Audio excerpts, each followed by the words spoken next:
Let's bring in Texas Congressman Michael McCaul. Thank you for joining us, sir. The McCaul report hits China pretty hard, sir. We've talked about that in the past. I'm on board with you, but I recently learned that Xinhua, the Chinese government, has pushed back very aggressively to your report. What's their problem with your report?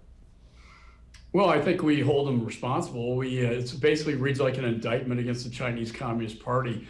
In the report, The Origins of COVID-19, we talk about the silencing of the doctors, destruction of lab samples, and denial that it was human to human, where it could have been contained as an epidemic, and then because of their recklessness became a global pandemic. And Eric, we translated this document into Mandarin at the State Department and then penetrated their firewall, getting it into mainland China, where it went viral.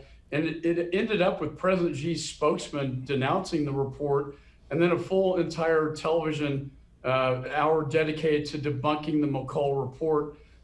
We've been raised probably 10 times in Beijing articles with their propagandists attacking the China task force and me personally.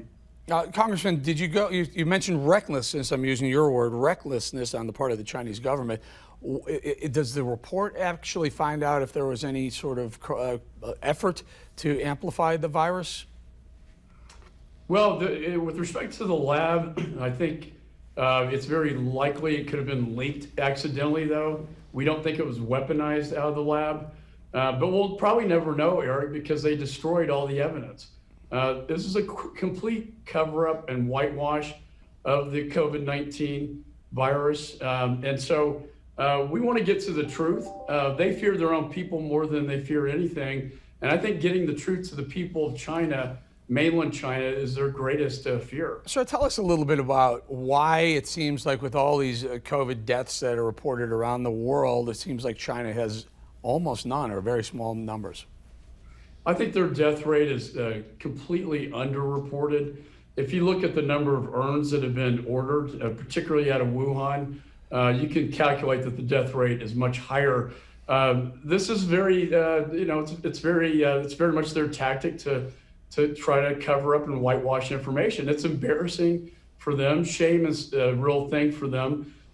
This is why they tried to steal out of MD Anderson Texas Medical Center all this biomedical research, including research and development for the vaccine itself, because they would love to save the world from the very virus that they produced. Now, there was allegations or accusations that the Chinese government was hoarding PPE as the virus was spreading. Any truth to that?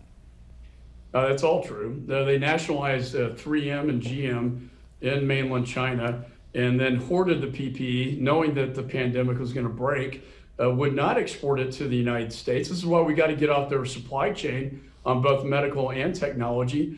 And then they price gouged Europe, claiming to be a savior at the same time. Congressman, about 20 seconds or so, how do you hold China accountable going forward?